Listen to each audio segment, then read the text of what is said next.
What is FEM, finite element method?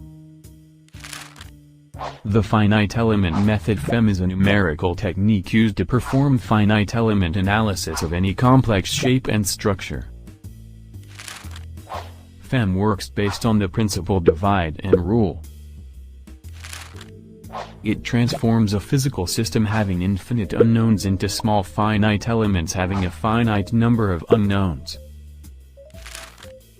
So, the finite element method is a widely used method for numerically solving differential equations arising in engineering and mathematical modeling. Thank you for watching. नमस्कार दोस्तों, स्वागत करता हूँ अपनी YouTube channel learn unique में। आज के video में हम बात करने वाले steps in finite element analysis. ये जो सारे स्टेप्स दिए गए उनका यूज करके आप फाइनाइट एलिमेंट एनालिसिस का कोई भी प्रॉब्लम सॉल्व कर सकते हैं। तो चलिए स्टार्ट करते हैं।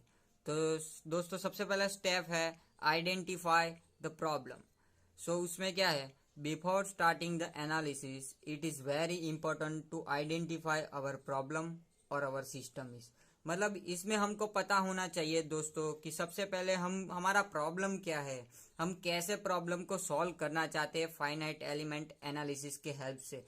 इन case our problem is structural, thermal, fluid, linear, non linear, scalar, vector, static और डायनेमिक। मतलब हमको पता होना चाहिए कि हमारे प्रॉब्लम का नेचर क्या है।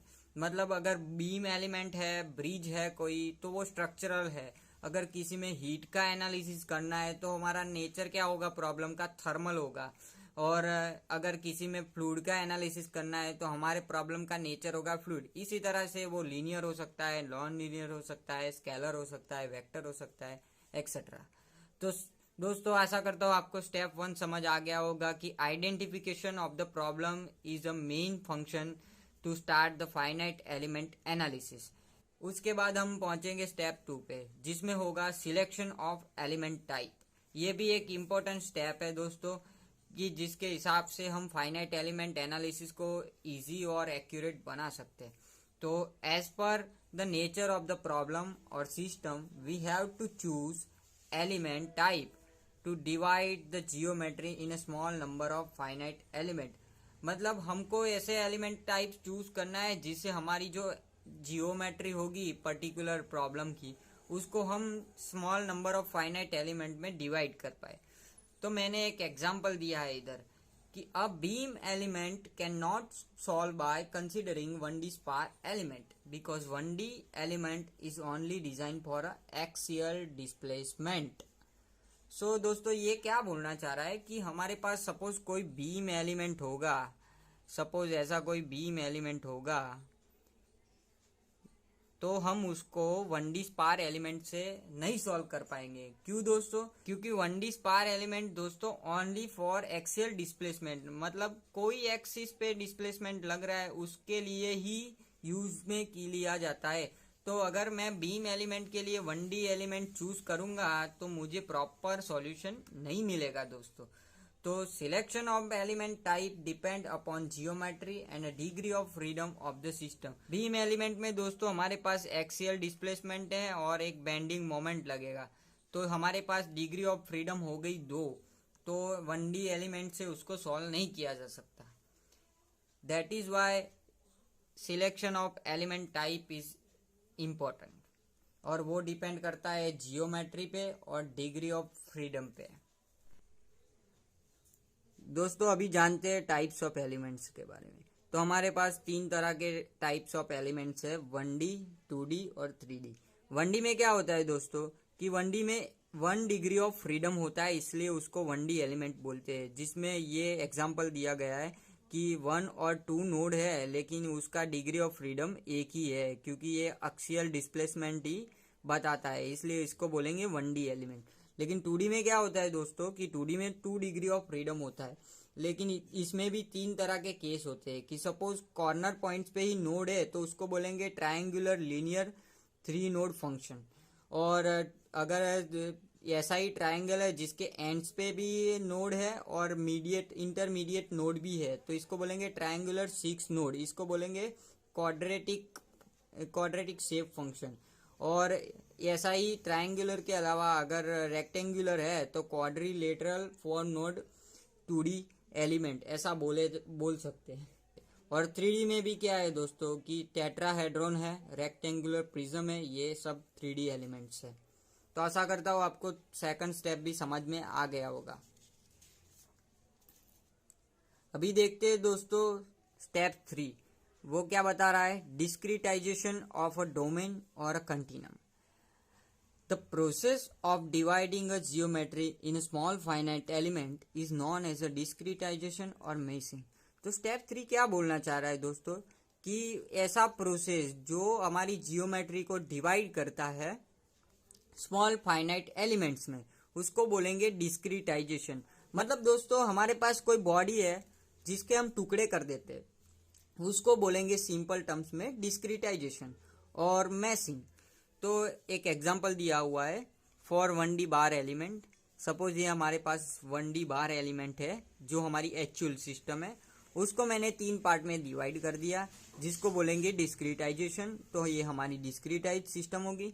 अभी मैं इसको फाइनाइट एलिमेंट मॉडल में ड्रॉ करूंगा तो मैं क्या क्या बता सकता हूँ उसमें कि पर्टिकुलर ये मेरा एक टुकड़ा है, एक पार्ट है, एक डिवीजन है, उसकी लेंथ क्या होगी, उसके ऊपर फोर्स क्या लगेगा, उसके ऊपर डिस्प्लेसमेंट कितना होगा। ऐसा ही हर एक एलिमेंट के लिए जो भी नोड है उस पे मैं बता सकता हूँ कि फोर्स कितना लगेगा, डिस्प्लेसमेंट कितना लगेगा, उसका लेंथ कितना होगा। तो इसको बोलेंगे फाइनाइट एलिमेंट मॉडल। तो आशा करता हूँ दोस्तों स्टेप 3 भी आपको समझ में आ गया होगा। तो अभी चलते हैं स्टेप 4 की ओर। स्टेप 4 क्या है दोस्तों कि सिलेक्शन ऑफ शेप फंक्शन और अ डिस्प्लेसमेंट मॉडल। ये शेप फंक्शन क्या होता है दोस्तों, ये मैं आपको सेपरेट वीडियो में बताऊंगा, फिर भी अगर आपको पता है तो ये स्टेप जानने में आसानी रहेगी। शेप फंक्शन क्या है दोस्तों, it is used to determine value of degree of freedom at any point within the element. Shape function इसलिए यूज करते हैं दोस्तों कि हमको किसी भी पर्टिकुलर एलिमेंट के अंदर डिग्री ऑफ फ्रीडम की वैल्यूज जाननी है तो शेप फंक्शन से वो जान सकते हैं। In finite element analysis the result are calculated at nodes only. हमको पता है दोस्तों कि फाइनाइट एलिमेंट मेथड में रिजल्ट है ना हमारे नोड्स पे ही आते हैं। नोड्स के बीच के पोर्शन में हमको नहीं मिलते रिजल्ट, लेकिन हमको बोला जाए कि ये 2 नोड्स है, उसके बीच में ये पॉइंट है, इधर हमको रिजल्ट चाहिए, तो कैसे ढूंढेंगे? तो उसमें आपको शेप फंक्शन हेल्प करेगा दोस्तों। So corresponding degree of freedom is calculated on a node points only. तो हमारा जो नोड पॉइंट्स पे जो भी कैलकुलेशन होगा उसके हिसाब से शेप फंक्शन हमको बीच के पॉइंट्स पे क्या लोड लग रहा है, कितना डिस्प्लेसमेंट आ रहा है, ये ढूंढने में हेल्प करेगा। The shape function is a interpolation function. Shape function is ये इंपॉर्टेंट लाइन है, इंटरपोलेशन फंक्शन। शेप फंक्शन को दोस्तों इंटरपोलेशन फंक्शन इसलिए कहा जाता है क्योंकि उसका जो इक्वेशन है n is equal to n1 x1 plus n2 x2, ये एक ही थियरी है जो खाली इसका इक्वेशन में नोटेशन चेंज करते हैं, बाकी इक्वेशन सेम ही रहता है। अगर डिस्प्लेसमेंट चाहिए हमको तो हम क्या करेंगे, n1 q1 plus n2 q2, और अगर हमको टेम्परेचर चाहिए तो T is equal to n1 t1 plus n2 t2। मतलब हमारा मैथमेटिकल जो फॉर्मूला है वो सेम रहेगा, लेकिन चेंज क्या होगा, चेंज खाली नोटेशन हो गई। उसको बोलते हैं interpolation function which provides the result between 2 nodes point. ये नोड 1 है, ये नोड 2 है, तो उन दोनों के बीच में जो भी रिजल्ट है वो प्रोवाइड करेगा। शेप फंक्शन इसलिए यूज होता है। तो आशा करता हूँ दोस्तों आपको स्टेप 4 भी समझ में आ गया होगा। अभी देखते हैं स्टेप 5 क्या बोलता है। स्टेप 5 बोलता है provide the relation between stress, strain and displacement. जैसा कि हम जानते हैं दोस्तों स्ट्रेन एंड डिस्प्लेसमेंट के बीच में रिलेशनशिप क्या है कि epsilon is equal to D by D X. तो इधर एप्सिलॉन हमारा स्ट्रेन है और यू हमारा डिस्प्लेसमेंट है। तो ये रिलेशनशिप आपको याद रखनी पड़ेगी क्योंकि हर एक प्रॉब्लम में स्ट्रेस एंड स्ट्रेन ढूंढने को बोला जाता है, तो इससे हम ढूंढ सकते हैं। अभी हमको पता है as per Hooke's law sigma is equal to E into epsilon. तो स्ट्रेस और स्ट्रेन के बीच की रिलेशनशिप है ये दोस्तों। सिग्मा हमारा स्ट्रेस है, ई हमारा मॉड्यूलस ऑफ इलास्टिसिटी है और एप्सिलॉन हमारा स्ट्रेन है। तो आशा करता हूँ स्टेप 5 भी आपको समझ में आया होगा दोस्तों। अभी देखते हैं नेक्स्ट स्टेप क्या है। तो दोस्तों स्टेप 6 में क्या है, derive an element stiffness matrix. अभी हमको एलिमेंट का स्टीफनेस मैट्रिक्स जानना है। तो हम कैसे जानेंगे, ये हमारा मेन इक्वेशन है जिसमें F इज इक्वल टू के इंटू दी, ये फाइनाइट एलिमेंट का मेन इक्वेशन है, ये याद रखना पड़ेगा दोस्तों। जिसमें F क्या है, हमारा नोडल फोर्सेस है जिसमें हम फोर्स वेक्टर को दर्शाएंगे। D क्या है, हमारा नोडल डिग्री ऑफ फ्रीडम है जहां आप DOF वेक्टर को दर्शाएंगे। लेकिन हमारा K क्या है, K हमारा एलिमेंट स्टीफनेस मैट्रिक्स है। वो किधर से मिलेगा दोस्तों, वो इधर से मिलेगा। K is equal to AE by LE 1 -1 -1 1, जिसमें A हमारा कोई पर्टिकुलर बॉडी है, ये पर्टिकुलर बॉडी है जिसमें हमने डिवीजन किया, डिस्क्रिटाइज किया। तो पर्टिकुलर इसका एरिया, पहले एलिमेंट का एरिया इंटू उसकी मॉड्यूलस ऑफ इलास्टिसिटी और उसकी लेंथ, ये इधर पुट करके हम एलिमेंट 1 के लिए एलिमेंट स्टीफनेस मैट्रिक्स ढूंढ सकते हैं। ऐसे हर एक एलिमेंट के लिए हमको एलिमेंट स्टीफनेस मैट्रिक्स ढूंढना पड़ेगा। तो आशा करता हूँ स्टेप 6 आपको समझ में आ गया। जैसे ही स्टेप 6 कंप्लीट होता है स्टेप 7 इजी हो जाता है। उसमें क्या है, assemblage of element stiffness matrix to obtain global stiffness matrix, जिसमें क्या कुछ नहीं करना दोस्तों। जो हमारा मेन ग्लोबल स्टीफनेस मैट्रिक्स होगा वो summation of element stiffness matrix होगा। सपोज इधर 3 एलिमेंट्स है तो 3 में हमको K1, K2 और K3 मिलेंगे, तो उसको सिंपली सम करो तो हमको ग्लोबल स्टीफनेस मैट्रिक्स मिल जाएगा। जैसे ही आपको ग्लोबल स्टीफनेस मैट्रिक्स मिल जाता है दोस्तों, स्टेप 8 आपको परफॉर्म करना है जिसमें बाउंड्री कंडीशन लगानी है और सॉल्व करना है। उसमें क्या करेंगे दोस्तों, the geometrical constraint and values are considered and solution process is carried. तो हमको बताना है दोस्तों कि अगर कोई हमारी बॉडी है, सपोज ऐसी कोई बॉडी है जिसको हमने डिस्क्रिटाइज किया है, तो हमको पता होना चाहिए कि कहाँ पे वो फिक्स है, कहाँ पे उसका फोर्स लग रहा है, कहाँ पे डिस्प्लेसमेंट हो गया। ये सब हमारी बाउंड्री कंडीशन होगी। उस हिसाब से हम बाउंड्री कंडीशन को कंसीडर करेंगे और हमारा प्रॉब्लम सॉल्व करेंगे। तो यही थे सारे दोस्तों simple steps to perform finite element analysis. इसकी हेल्प से आप कोई भी प्रॉब्लम सॉल्व कर सकते हो फाइनाइट एलिमेंट मेथड का। ये एमटेक का एक कैड कैम का बहुत ही इम्पोर्टेंट पार्ट है और सिविल में भी बहुत बार आता है। तो आशा करता हूँ आपको समझ में आया होगा और मैं ऐसे ही वीडियो बनाता रहता हूँ। तो बने रहिए हमारे साथ, चैनल को सब्सक्राइब कर दीजिए और वीडियो अच्छी लगी हो तो लाइक कीजिए, कमेंट कीजिए और शेयर करिए अपने दोस्तों में। मिलते हैं अगले वीडियो में, धन्यवाद। नमस्कार दोस्तों, स्वागत करता हूँ अपने यूट्यूब चैनल लर्न यूनिक पे। आज के वीडियो में हम बात करने वाले हैं लोकल, ग्लोबल और नेचुरल कोऑर्डिनेट सिस्टम के बारे में, जो कि फाइनाइट एलिमेंट मेथड में सीखना ज़रूरी है, क्योंकि उसके हिसाब से ही आपको पता चलेगा कि आपका प्रॉब्लम ग्लोबल कोऑर्डिनेट सिस्टम में है, नेचुरल कोऑर्डिनेट सिस्टम में कोई भी एलिमेंट है 1D, 2D या 3D, तो कौन से कोऑर्डिनेट सिस्टम में बिलोंग करता है वो कैसे पता चलेगा।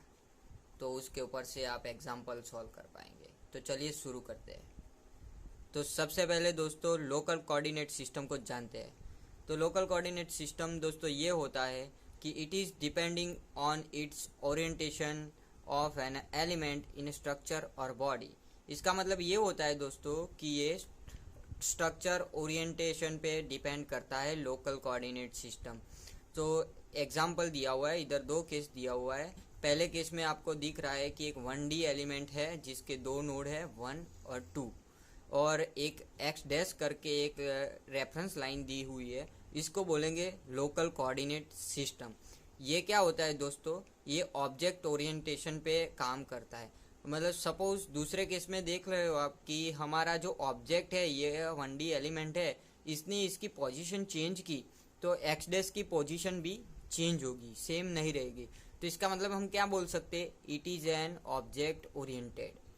x dash is a local coordinate system. जो हमारा x डैश है वो लोकल कोऑर्डिनेट सिस्टम है और वो कभी फिक्स नहीं रहता। जब जब ये अपनी पोजीशन चेंज करेगा स्ट्रक्चर और बॉडी, तब तक वो चेंज होता रहेगा उसके ओरिएंटेशन के हिसाब से।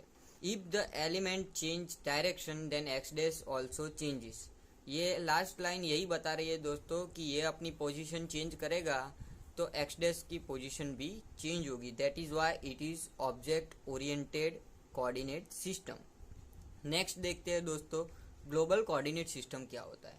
तो global coordinate system is used to represent the entire structure और बॉडी।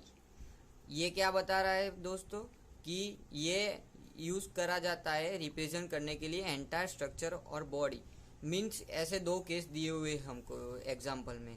तो आप देख रहे हो कि एक 1D एलिमेंट है जिसके दो नोड है, तो उसको रिप्रेजेंट कहाँ किया है, XY प्लेन में रिप्रेजेंट किया है। तो जो ये हमारे XY कोऑर्डिनेट है ना, वो ग्लोबल कोऑर्डिनेट है कि जो हमारे अपनी जगह पे फिक्स रहते हैं, वो कभी मूव करते नहीं है और उसके अकॉर्डिंग हम अपना एलिमेंट रिप्रेजेंट करते हैं, तो उसको बोलते हैं ग्लोबल कोऑर्डिनेट सिस्टम। जैसा कि पहले केस में दिख रहा है कि हमने एक एलिमेंट लिया है 1 और 2 नोड वाला, तो वो XY में रिप्रेजेंट है, XY फिक्स है, और उसको हमने मूव किया जैसे सेकंड केस में दिख रहा है, फिर भी XY कोऑर्डिनेट हिले नहीं है दोस्तों, वो फिक्स ही रहेंगे, तो इसको बोलेंगे ग्लोबल कोऑर्डिनेट सिस्टम।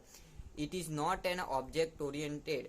ऑब्जेक्ट अपनी पोजीशन चेंज करेगा पर ग्लोबल कोऑर्डिनेट अपनी पोजीशन चेंज नहीं करेंगे। X and Y is a global coordinate system. ये हमारा एक्स है और ये हमारा वाई है, वो ग्लोबल कोऑर्डिनेट सिस्टम है।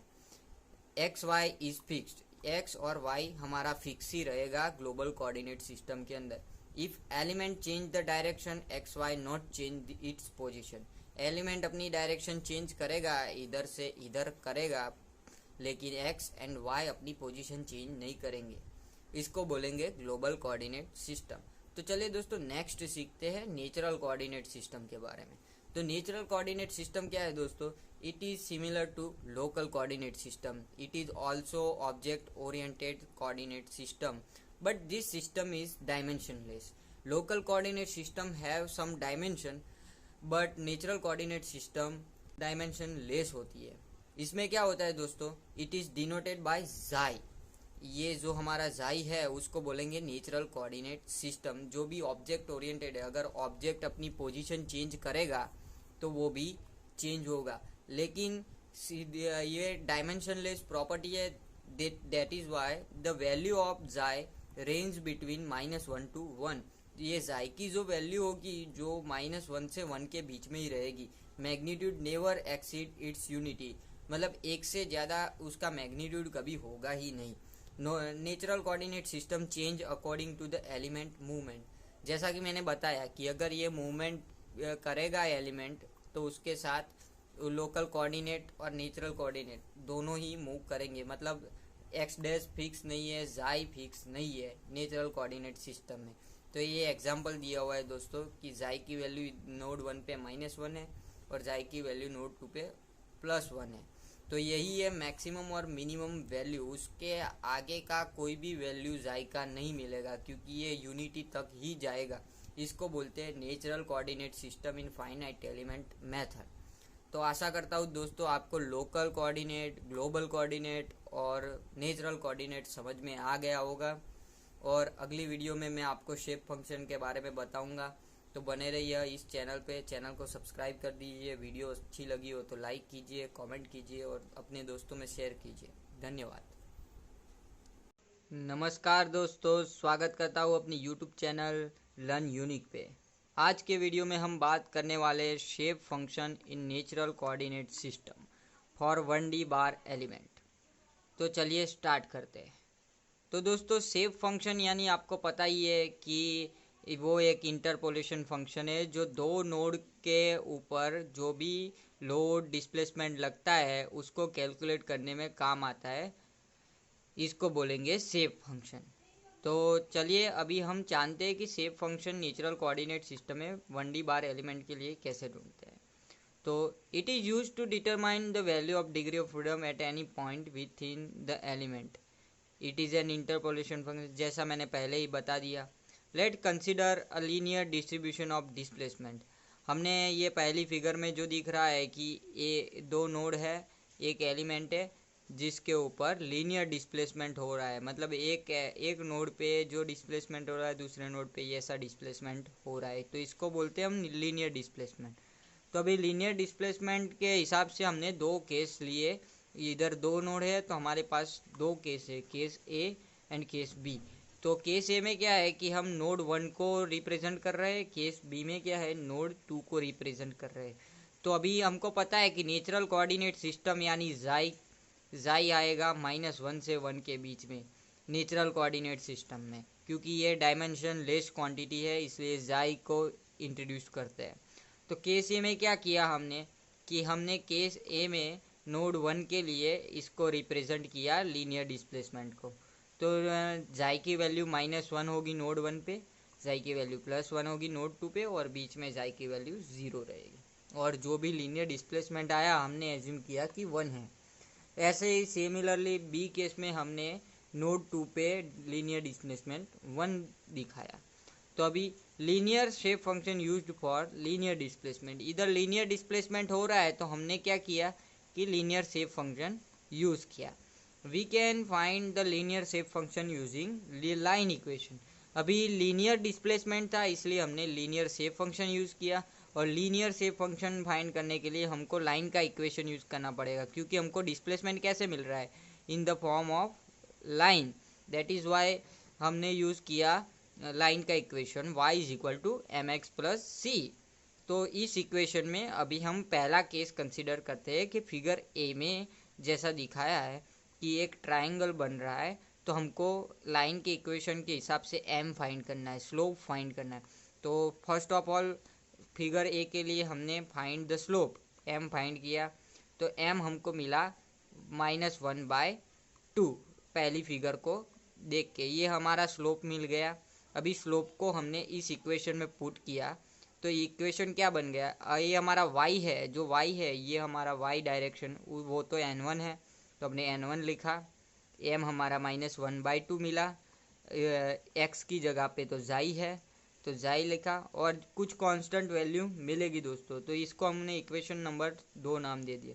अभी हमको पता है कि फिगर ए में क्या एसम्पशन है कि हमारा नोड 1 है, उसकी वैल्यू जाई बराबर -1 है, तभी n1 बराबर 1 हो रहा है। ये दिख रहा है कि जाई बराबर -1 है तब n1 बराबर 1 है, तो मैंने लिखा जाई बराबर -1 तो n1 बराबर 1।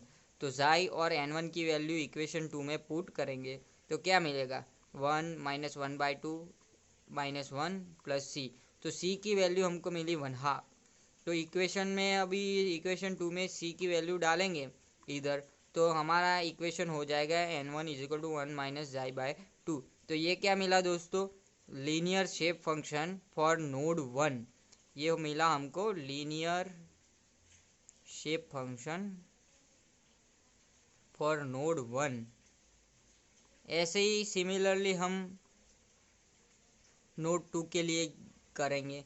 तो नोड 2 के लिए क्या कंसीडर करेंगे दोस्तों, नोड 2 के लिए हम फिगर बी कंसीडर करेंगे दोस्तों, जिसमें क्या है कि हमारा जो नोड 2 है उसकी वैल्यू क्या है n2 बराबर 1 है नोड 2, जब जाई बराबर +1 है, और जाई बराबर -1 है तब n2 क्या है, जाई बराबर -1 है तब n2 बराबर 0 है।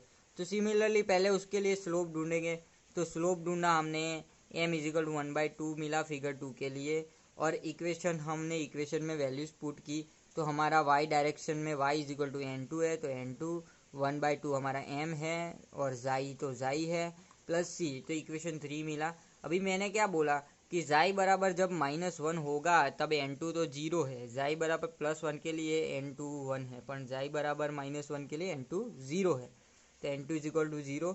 तो वैल्यू जैसे ही वैल्यू पुट की तो हमको c की वैल्यू 1/2 मिली, तो इक्वेशन 3 में वापस से ये वैल्यू डाली c की, तो हमको क्या मिला n2 = 1 + जाई/2। तो ये क्या मिला linear shape function for node 2। तो ऐसे ही हमने नोड 2 के लिए भी लीनियर शेप फंक्शन फाइंड कर लिया। अभी हमको पता है कि जो हमारा शेप फंक्शन है वो एक इंटरपोलेशन फंक्शन है, मतलब उसका जो भी रिप्रेजेंटेशन होगा जिसमें उसका कोई भी इक्वेशन होगा वो सेम ही रहेगा, खाली नोटेशन चेंज रहेगा। कि सपोज हमको डिस्प्लेसमेंट फाइंड करना है तो हम डिस्प्लेसमेंट q1 q2 से बता देंगे तो हमको मेन डिस्प्लेसमेंट मिल जाएगा। इन केस हमको टेम्परेचर फाइंड करना है तो सेम ही फॉर्मूला में खाली नोटेशन u की जगह पे T T1 T2 ऐसा बता देंगे तो भी टेम्परेचर फाइंड हो सकता है। इसीलिए इसको बोलेंगे इंटरपोलेशन फंक्शन, जो कि देता है हमको आइसोपैरामेट्रिक रिप्रेजेंटेशन। तो ये था दोस्तों shape function in a natural coordinate system for 1D bar element. तो आशा करता हूँ दोस्तों आपको समझ में आ गया होगा। ये इक्वेशन और ये इक्वेशन ये आपको याद रखने, इसके ऊपर ही एग्जाम्पल आएंगे। तो वीडियो थोड़ी भी अच्छी लगी हो तो लाइक कीजिए, शेयर कीजिए और चैनल को सब्सक्राइब कीजिए, क्योंकि फाइनाइट एलिमेंट के सारे सीरीज़ में वीडियोस आते रहेंगे। ठीक है दोस्तों, धन्यवाद। नमस्कार दोस्तों, स्वागत करता हूँ अपनी यूट्यूब चैनल लर्न यूनिक पे। आज की वीडियो में हम बात करने जा रहे हैं नेचुरल कोऑर्डिनेट सिस्टम। इस वीडियो में हम ग्लोबल कोऑर्डिनेट सिस्टम और नेचुरल कोऑर्डिनेट सिस्टम के बीच में एक रिलेशन डिराइव करेंगे, और जिसके ऊपर से हम नेचुरल कोऑर्डिनेट सिस्टम का नोटेशन शेप फंक्शन जाई की वैल्यू कैसे फाइंड करनी है उसका इक्वेशन डिराइव करेंगे। तो चलिए स्टार्ट करते हैं। तो सबसे पहले दोस्तों हमको कंसीडर करना पड़ेगा 1D बार एलिमेंट ग्लोबल कोऑर्डिनेट सिस्टम में और नेचुरल कोऑर्डिनेट सिस्टम में। तो जैसा कि फिगर ए में दिखाया गया है कि कोई पर्टिकुलर एक रेफरेंस पॉइंट, ये हमारी रेफरेंस लाइन है, उधर से हमने एक 1D बार एलिमेंट्स के डिस्टेंस को मेज़र किया है। इसको बोलेंगे ग्लोबल कोऑर्डिनेट सिस्टम, जिसमें हमारा नोड 1 का डिस्टेंस रेफरेंस लाइन से x1 है, कोई पॉइंट P है उसका डिस्टेंस रेफरेंस लाइन से x है, और नोड 2 है जिसका डिस्टेंस रेफरेंस लाइन से x2 है। तो ये हमारा हो गया ग्लोबल कोऑर्डिनेट सिस्टम। ऐसे का ऐसा नेचुरल कोऑर्डिनेट सिस्टम में 1D बार एलिमेंट को हमने नोड 1 से डिस्टेंस दिया हुआ है। तो नोड 1 से पॉइंट P का डिस्टेंस हो गया xi+1। हमको पता है दोस्तों कि नेचुरल कोऑर्डिनेट सिस्टम में नोड 1 पे xi की वैल्यू -1 होती है और नोड 2 पे xi की वैल्यू +1 होती है, और जो मिडल लेवल है उस पे xi की वैल्यू 0 रहेगी। तो पर्टिकुलर नोड 1 से अगर हम सब डिस्टेंस को रेफरेंस लेते हैं तो पॉइंट P तक ये हो जाता है xi+1। पूरा 1D बार एलिमेंट का लेंथ हमारा 2 है और ये हमारा हो गया xi। तो इसके बाद दोस्तों हम क्या करेंगे, फिगर ए और फिगर बी हो जाने के बाद हमको इसके ऊपर रिलेशनशिप बताना है। तो रिलेशनशिप कैसे बताएंगे दोस्तों, तो इस इक्वेशन से बताएंगे दोस्तों। ये इक्वेशन क्या बोलता है कि length of element in natural coordinate system, length of element in natural coordinate system upon length of element in global coordinate system, length of element in a global coordinate system. तो ये वाला is equal to distance of point P from node 1 in a natural coordinate system, distance of point P from node 1 से point P का जो distance होगा वो, और distance point P from node 1 in a global coordinate system, इस point का node 1 से जो डिस्टेंस होगा वो। तो हमने मेज़र किया तो हमको मिला ये हो गया 2 इंटू लेंथ, हमारा नेचुरल कोऑर्डिनेट सिस्टम में 2 था, ये हो जाएगा x2 माइनस x1, ये हो जाएगा xi+1 x माइनस x1। तो ये हमको मिला सिंपली। जैसे हमको ये मिलता है उसको हम सिंप्लीफाई करके xi को ऐसे बना देते हैं। तो xi is equal to 2x minus x1 x2 minus x1 -1। ये हमारा इक्वेशन 1 मिला। ये है नेचुरल और इंटरिंसिक कोऑर्डिनेट सिस्टम, जो कि डिराइव करने काम आता है shape function natural coordinate system में। और ये हमको ग्लोबल कोऑर्डिनेट सिस्टम और नेचुरल कोऑर्डिनेट सिस्टम के बीच की रिलेशनशिप बताता है। तो अभी हमको कैसे पता कि ये सही है, तो उसको वैलिडेट करने के लिए हमने दो केस लिए हैं। पहले केस में क्या लिया है कि हमने इक्वेशन 1 में बताया कि x इज इक्वल टू हमारा x1 है, जो हमारा ये पॉइंट P है जिसका रेफरेंस लाइन से डिस्टेंस x है, वो हम समझते हैं कि वो x is equal to x1 है। मतलब हमारा जो पॉइंट P है वो नोड 1 पे है, ऐसा हमने समझ लिया। जैसे ही ऐसा हमने समझ लिया तो x की जगह पे इस इक्वेशन में हमने x1 डाल दिया, तो हमको xi की वैल्यू क्या मिली, -1 मिली। तो अभी हम समझ सकते हैं दोस्तों कि ग्लोबल कोऑर्डिनेट सिस्टम में हमने x is equal to x1 रखा, तो नोड 1 पे हमको xi की वैल्यू नेचुरल कोऑर्डिनेट सिस्टम में -1 मिली। तो ये इक्वेशन 1 को फुलफिल कर रही है पहली कंडीशन। फिर भी हमने नोड 2 के लिए वैसे का वैसा सेम देखा कि नोड 2 के लिए भी वैलिडेट होता है कि नहीं। तो हमने क्या किया कि नोड 2 के लिए x is equal to x2 ले लिया। x is equal to x2 मतलब ये पॉइंट P है जिसका डिस्टेंस रेफरेंस लाइन से x है। तो हमने क्या माना कि जो हमारा पॉइंट P है वो नोड 2 पे ही है और पूरा डिस्टेंस x2 है। तो x is equal to x2 हमने इक्वेशन 1 में डाला, तो हमने x2 की वैल्यू डाल दी, तो हमको क्या मिला y इज इक्वल प्लस 1। मतलब दोस्तों ग्लोबल कोऑर्डिनेट सिस्टम में नोड 2 को हमने पॉइंट P एज्यूम किया, तो नेचुरल कोऑर्डिनेट सिस्टम में नोड 2 की वैल्यू हमको प्लस 1 मिली। तो ये भी इक्वेशन 1 को वैलिडेट करता है। तो इस हिसाब से दोस्तों ये इक्वेशन दोनों कंडीशन को फुलफिल करके वैलिड इक्वेशन है नेचुरल कोऑर्डिनेट सिस्टम का, जो शेप फंक्शन ढूंढने में हेल्प करेगा, जाई की वैल्यू ढूंढने में हेल्प करेगा। तो आशा करता हूँ दोस्तों आपको पता चल गया होगा कि ये इक्वेशन कैसे डिराइव हुआ और ये क्यों काम में लिया जाएगा। तो अगर वीडियो अच्छी लगी हो तो चैनल को सब्सक्राइब करें, लाइक करें, कमेंट करें और अपने दोस्तों में शेयर करें। मैं ये पूरा फाइनाइट एलिमेंट मेथड का सीरीज़ लाता रहूँगा। अगले वीडियो में मिलते हैं। धन्यवाद।